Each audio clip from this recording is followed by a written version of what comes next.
Alright, so I'm headed over to Dillon today to an undisclosed location. It's top secret. Can't talk about it on YouTube, can't take pictures, can't take videos, so I guess it's a boring video today of just me talking on the way to work. But we can't even pour a bottle of water out of this place. Anyway, we're recycling some crush and run off of another job. I mean, it beats paying 22 or 24 bucks a ton for it. We had some problems yesterday, had to get set up, had to go unload a piece of equipment. It took 2 hours, just rambling around it, and we still ran about 15 loads, and that wasn't about, I don't know, 5 or 6 hours of running. So when you start figuring 500 bucks a load in savings, you know, I mean, there's more cost in it than that, but you know, that's worth doing. But I can't even mention the name of this place, but I'm talking about some cheap contractors this morning.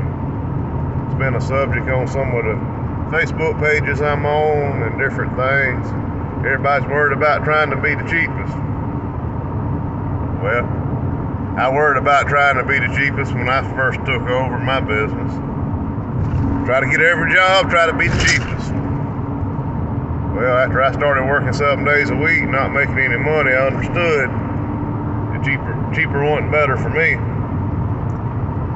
But the reason I couldn't make any money being cheap was because I don't cut any corners. When I do a job, it might not be right, it might not be perfect, but I do it to the best of my ability.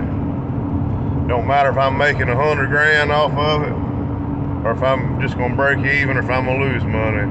I try to do it to the best of my ability. And I don't even try to compete with these cheap contractors anymore. There's no point in it. I mean, yeah, they go out there and they put in a septic tank. If I'm $3,000, they $2,000. The materials cost $1,800. I mean, what can they do if they're not?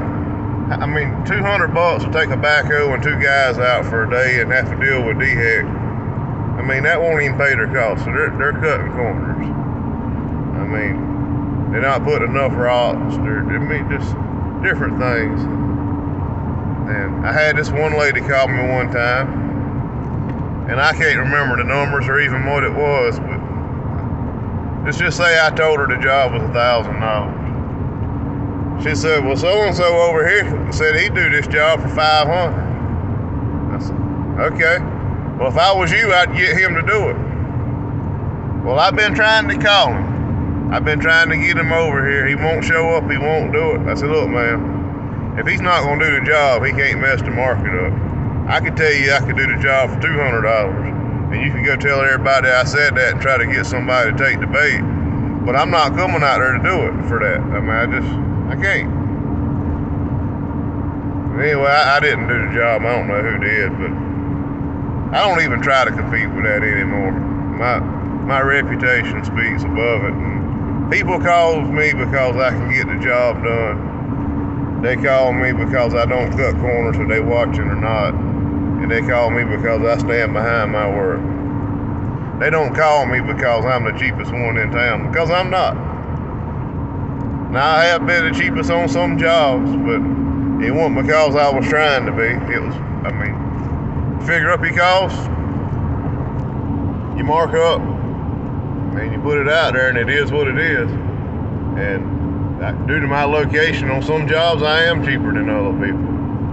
Most of the time, I'm not a low bid contractor. I try to be a mid bid contractor, is what I tell people.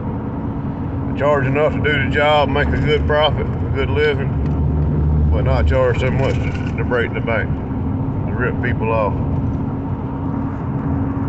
But that's my spiel on that. And I don't know, I might be able to take some video today of maybe loading some of this material up, because I got to haul it from the distribution center over there to the place I can't mention. But we'll see how the day goes.